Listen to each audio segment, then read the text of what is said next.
to The Hypnotist, the show that gives you inside access to cutting-edge hypnosis with real clients facing genuine issues. Brought to you by the hypnotherapist demanded by celebrities, CEOs, and even royalty, Adam Cox. These recordings took place live from Adam's clinic in London's world-famous Harley Street. So, get yourself comfortable and enjoy today's episode of The Hypnotist.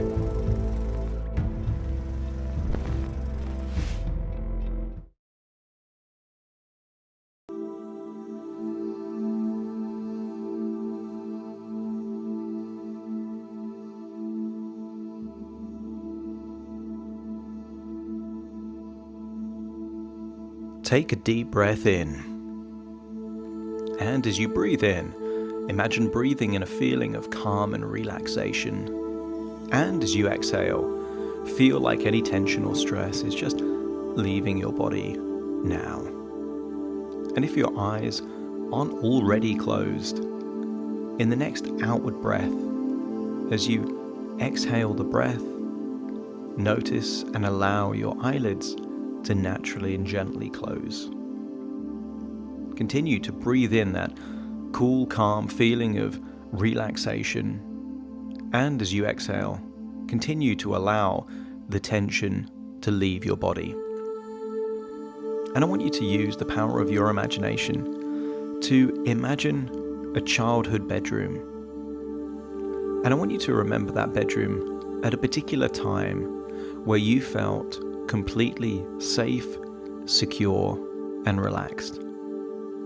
I want you to remember that bedroom as if you're back in that bedroom now. Perhaps you can remember the color of the wallpaper or the color of the carpet. Perhaps you can remember posters on the wall, or perhaps certain clothes or the style of bed that you used to sleep in. But imagine that you're back in that bedroom now. And I want you to notice the bed in that childhood bedroom. And I want you to imagine climbing onto that bed, feeling your head on the pillow, allowing your body to sink into the mattress. And as you lie on that bed, with your head on that pillow, I want you to again breathe in that feeling of calm and relaxation, and continue to notice that as you exhale, tension, stress, anxiety is continuing to leave your body, taking you deeper and deeper relaxed with each and every breath. That's it. And I want you to, as I count down from 10 to 1, imagine what it would be like to fall asleep as you did many, many times in that childhood bed, in that bedroom. Perhaps a place that you haven't seen or visited for many years. But as I count down from 10 to 1, I want you to imagine what it would be like to fall asleep in that bed. 10, just feeling like your arms and legs are getting really loose and heavy. That's it. 9, feeling like your whole body is getting 10% deeper and deeper relaxed. 9, feeling that any tension around your eyelids and eyebrows is just melting away. That's it. Continuing to go deeper and deeper relaxed. 7 and then 6, another 10% deeper and deeper relaxed in that childhood bedroom, on that bed, head on that pillow, taking you deeper and deeper relaxed. That's right. 5, 50% all the way deeper and deeper relaxed. Feeling that as you breathe, you can breathe even easier than you were before, taking deeper breaths in through your nose, filling your lungs and noticing that the breaths are a little longer and deeper than your chest, down into your diaphragm. And as you exhale, you continue to allow your body to release any tension, stress, or anxiety. 4, another 10% deeper and deeper relaxed. 3, deeper and deeper relaxed now. 2, feeling like you're about to yawn inside, feeling like you're about to nod off, that moment just before you fall asleep. 2 and then 1, and then drifting asleep now in that bed, deeper, deeper, deeper relaxed, completely fast asleep, imagining that you are now in a dream, dreaming about your future. A future where you are in a space center, and you are dressed and equipped to take off and leave planet Earth. I want you to imagine that you are climbing into the space shuttle, dressed in whatever you need to be dressed in to leave Earth's atmosphere. I want you to hear, perhaps on an overhead speaker or perhaps in headphones connected to your spacesuit, that you are taking off in 10 seconds, and hear the countdown: 10, 9, 8, 7, 6, 5, 4, 3, 2, 1, taking off. And I want you to feel that initial thrust of energy as you launch into the sky. Notice your surroundings. Feel that gravitational pressure on your body as you continue to take off, leaving Earth's atmosphere. And it reaches a point where you leave Earth's atmosphere. And perhaps you can gaze through a window without feeling any gravity at all, and you can see the Earth from the space shuttle. And I want you to see how beautiful and magnificent Earth looks from all that distance away. See the oceans, see the land, see the clouds perhaps obscuring some of those countries, and get a real sense of just how beautiful your home is. That's right. And at the moment, I want you to get a feeling of what it feels like to be weightless, to be able to just leap and jump from one side of the spaceship to the other without feeling that you're gravitationally attached to the floor. Enjoy that feeling of weightlessness, taking you deeper and deeper, relaxed. And I want you to get a sense that this spaceship is about to connect to a space station. And when it connects to the space station, the ship is going to rotate at a particular speed to create a feeling of gravity similar to that on Earth. It takes a few moments, and you notice a dizzy feeling to begin with as the whole ship starts rotating. But after a few moments, it reaches the point at which you feel a similar state of gravity to that on Earth. And you are able to walk around the spaceship in the same way that you'd be able to walk around anywhere in Earth. I want you to continue being able to look through perhaps the windows of this spaceship. You can see the stars, and you get a sense of the enormity, not just of the solar system, but of the galaxy. And you've been informed that you are on a mission that involves going to a different galaxy. But because that galaxy is so far away, the only way that you can arrive at that galaxy within your own lifetime is to go through a wormhole that has been created, that has appeared not far from Saturn. And I want you to imagine climbing into a particular machine that enables you to have deep hibernation type of sleep. You are submerged into water and feel that as your eyes close in that machine, you're able to sleep for 2 hours, and it feels like just a few moments. Imagine what it would be like to feel the machine close, feeling submerged, almost like you're in a flotation tank. And imagine what 2 years of restful, rejuvenating sleep would do for your body. And I want you to allow your body to take the nutrients from the water that surrounds you and to sleep for 2 years. Now, that's it.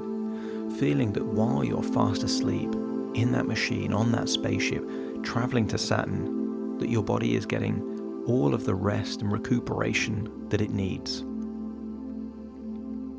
And I want you to imagine that, almost as if it's been just a few moments, that you are now getting close to Saturn. You awaken from this hibernation type of sleep. You've slept for almost 2 years, but it felt like just a few moments. And you can see, again through the windows of this spaceship, the enormity of Saturn. You can see the rings of Saturn. Perhaps you can get a glimpse of some of the moons of Saturn. Some of those moons, perhaps, are even larger than Earth.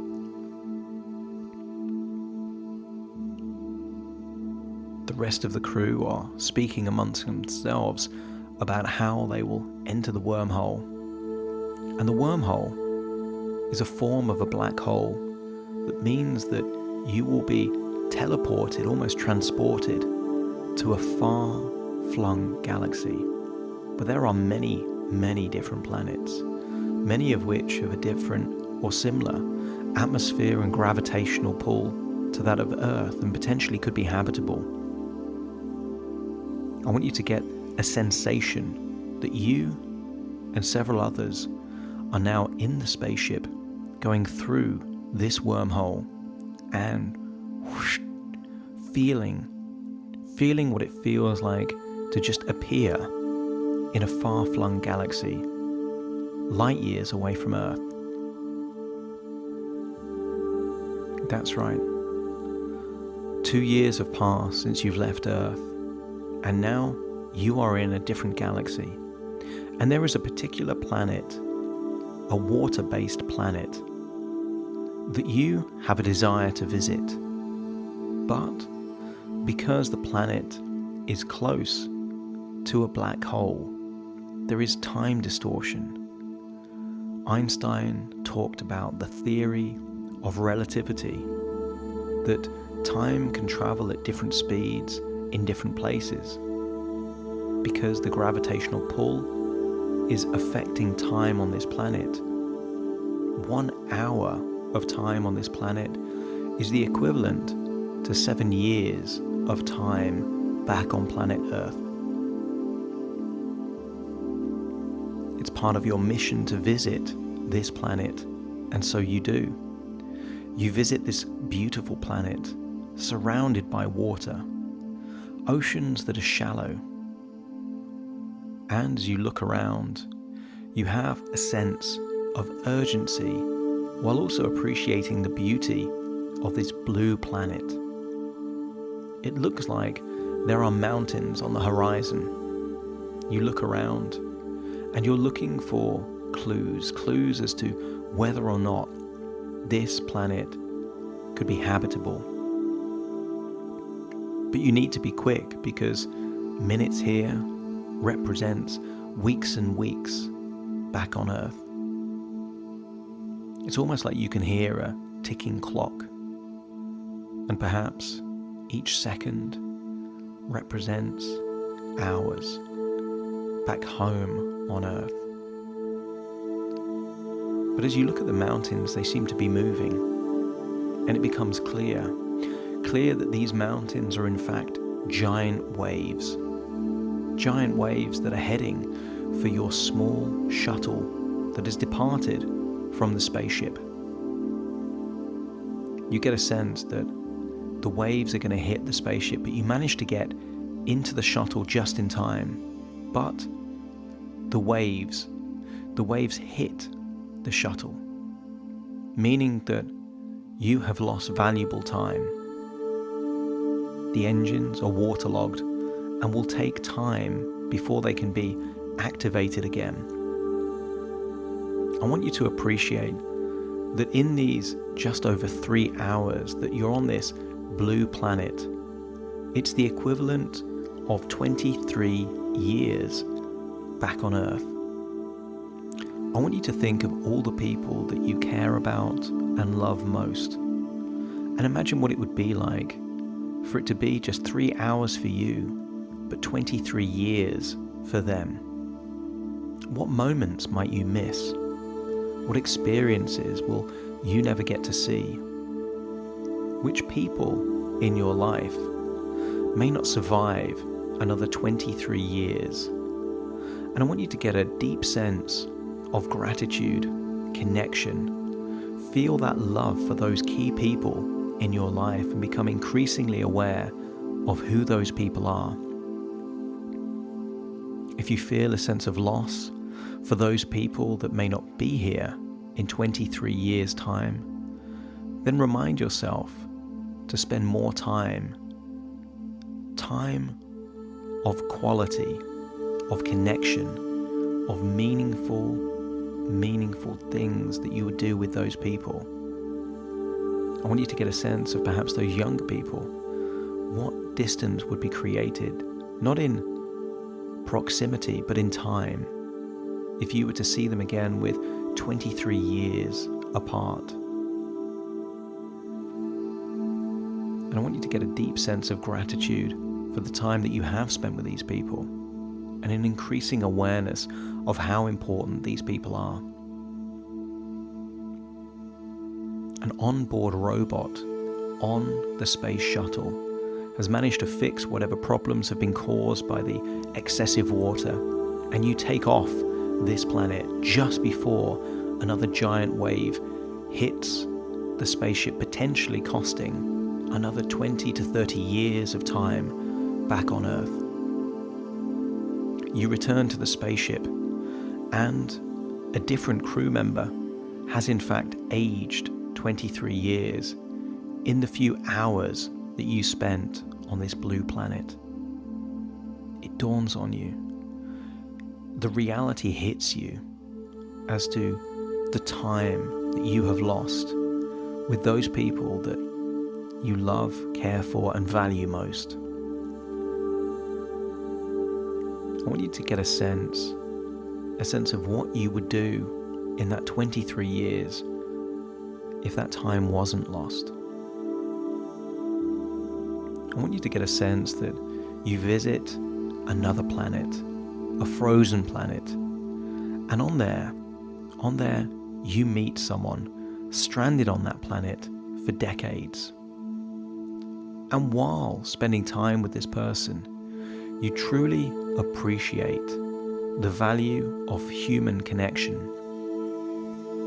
the lengths that people would go to really connect with other people, the devastation of loneliness and isolation. I want you to get a sense of just how important connection is and who you would want to connect at a deeper level with. It's now time to leave that frozen planet. But because of decisions that were made and events that have happened, there now isn't sufficient fuel to arrive at perhaps a third planet, a planet that could perhaps sustain life and create a new colony for Earth, to allow the species of humans to continue in a different galaxy.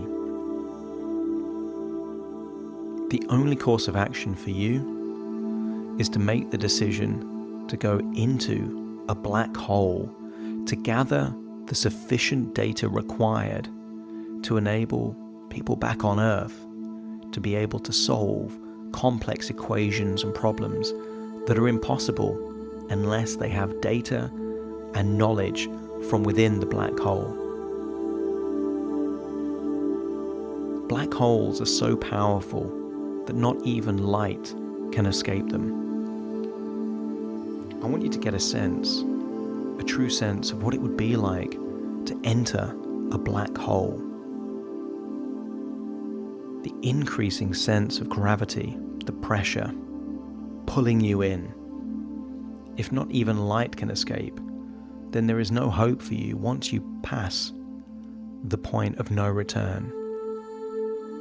And I want you to use your imagination to imagine what it would be like to pass the event horizon, the point beyond the level where the black hole reaches the point, perhaps of a singularity, where everything becomes one. Imagine that this black hole is called Gargantua. But rather than taking you and compressing you into a billion different pieces, or making you so small that you don't even exist. Imagine that somehow beings, perhaps even from the future, have taken you to a strange place. Perhaps a place called a Tesseract. And I want you to imagine that this Tesseract is the equivalent of a 4-dimensional cube. In the same way that a cube is to a square, a Tesseract is to a cube. And I want you to imagine that this Tesseract enables you to visit a specific place, but it's a place that you can see every possible time. And that place happens to be that childhood bedroom.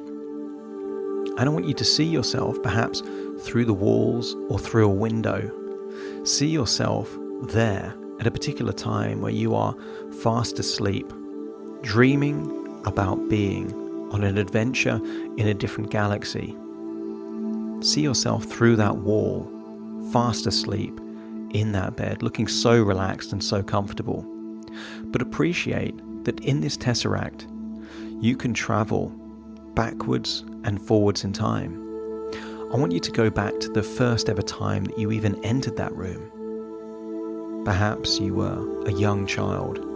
See yourself with a sense of curiosity, intrigue as you were exploring that bedroom for the very first time. Remember what you looked like back then. And then perhaps go forward in time to the time where you last were in the room. And maybe you never even saw that room ever again. Maybe you were older. You've seen the first time you entered the room and the last time you left that room.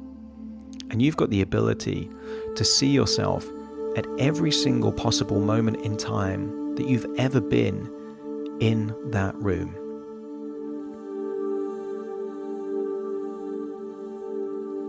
And I want you to go back to a particular time where you were in that room, processing something that was traumatic, something unpleasant.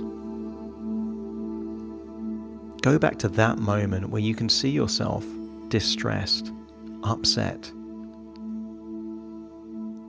And then I want you to notice that how you were back then was a result of all the knowledge and experiences, but the evaluations that you were making at that point in time. And given that you've got the ability to go backwards in time and forwards in time, I want you to go forwards in time and see how that helped you in some way. Whatever that trauma was, whatever that issue was, go forwards in time and see that perhaps it made you stronger, wiser, more able to make more thorough decisions in the future. But then also notice that you've got the ability to go forwards in time, but also backwards in time. And you can go back to a point where before that traumatic event even happened. And I want you to imagine that you've got the ability to communicate with yourself through gravity. Communicate in a way where that younger version of you could decode that information, perhaps through patterns or perhaps through Morse code. But I want you to imagine that you from the future have the ability to communicate to a version of you in the past. And I want you to communicate to that younger version of yourself before that traumatic event happened, so that even if that same traumatic event happened, that you would be better prepared to evaluate it in a way that would help you rather than hurt you, that would empower you rather than hold you back, make you feel stronger rather than weaker.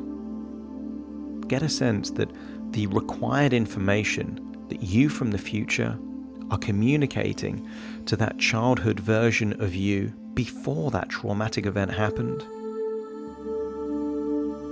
Impart that information and then spin forward to that new future where the same traumatic event happened, except you were better prepared for it. And perhaps that traumatic event wasn't quite so traumatic as it was back then. Forewarned is forearmed, and perhaps with the advanced information, you were able to process the event in a different way so that you could give new meanings, new associations that actually meant that you were stronger, wiser, and more experienced than ever before. And then fly through in the Tesseract to that future to see that, yes indeed, by giving advanced information prior to the trauma, you were better prepared to handle that event. And sure enough, the future version of you was able to follow a trajectory into an alternative future where you were stronger, wiser, better prepared, and your life was better for it. And now I want you to go back in time to a place in that room where you made a really big decision. I want you to see that version of you having just made that really big decision. And at the point where you made that really big decision, you didn't have enough life experience or perhaps information or wisdom to know the consequences of that decision. And I want you to go forward to the same room but in the future and to see what impact that decision had on your future life.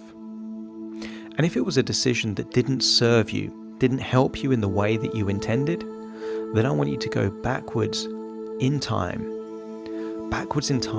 to before that decision was made. And again, I want you to communicate with that younger version of yourself using gravity, using Morse code or patterns, allowing the future version of yourself to communicate with the childhood version of yourself prior to that big decision being made. So much so that it influences perhaps not the decision itself, but the way that that decision was made. And also a sense of preparedness, of due diligence, of perhaps making the decision with fresh eyes and new information, making the same decision but on a different foundation. Perhaps in that way you were empowered with the additional perspective. It enabled you to learn different things from the same experience because you had a different role to play in that story. And sure enough, go forwards into the future and see that by communicating to yourself prior to the big decision being made, the decision now has helped you in some way to make you stronger, wiser, more experienced, better prepared to deal with the challenges of life. I want you to get an overall sense that you are distorting time. And although you can't change the very thing that happened, you can give new information, new perspectives, new meaning, new associations, and more importantly, new emotions to those key events that took place. Perhaps the trauma was less traumatic and served you better. Perhaps the decisions enabled you to evaluate the consequences of those decisions in a much more meaningful way. I want you to get an overall sense of how you are able to influence the past by being in this four-dimensional hypercube, the Tesseract, going backwards and forwards in time.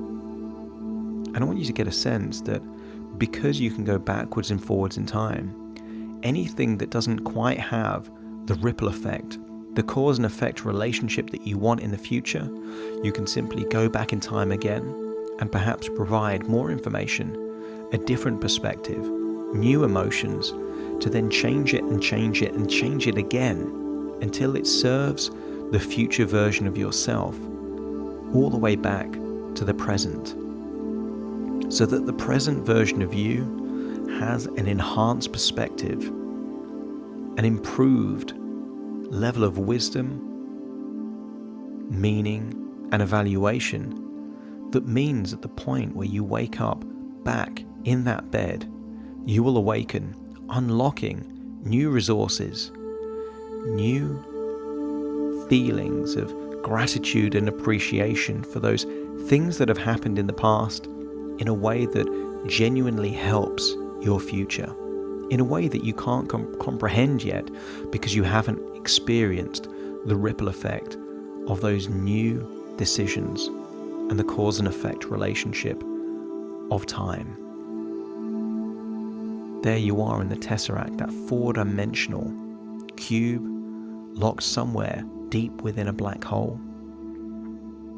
And at which point I want you to appreciate that this is simply a dream within a dream within a dream. And dreams feel like they're real when you're in them. And I wonder what it would be like to now feel like you're back in that childhood bed, in your own body, with your head weighted, the gravity of that head on that pillow, the gravity of your arms and legs on that bed, on that mattress. And imagine what it would be like to not be on the outside of the room looking in, but actually inside your body, on the bed in that same room, feeling completely relaxed, feeling like you've had a fantastic adventure of a dream, where you've traveled to Saturn, gone through wormholes, visited strange planets, learnt powerful new meanings on the value of time, appreciating those that you care about and love most, realizing the value of human connection and the danger of isolation and loneliness, but more importantly, awakening the very resources that come from new perspectives, that come from seeing the past and the present from the eyes of a future version of yourself from the future. But even you being in that bed, in that childhood room, is just a dream within a dream. And I want you to imagine that you're back where you are right now, in your own body, at your own age, at this point in time, the present. In a few moments' time, I will count from 1 to 10 to awaken you, and you will awaken fully in the present, all parts awakened, the past, the present, and the future versions of you, all awakening at exactly the same time. But you will awaken all of the resources, perspective, meaning, and empowerment from the past, the present, and the future that will enable you to live your present in the best possible way, enabling you to make great choices that create futures that are appealing, desirable, and beneficial for you. You will awaken full of energy and alertness, looking forward to the next few days, weeks, and months, and with a renewed appreciation of those people in your life that you have the strongest and most meaningful connections with. Starting to count to awaken you. 1, 2, 3, waking up. 4, 5, 6, more alert. 7, 8, open your eyes, open your eyes. 9, 10, wide awake, wide awake, wide awake.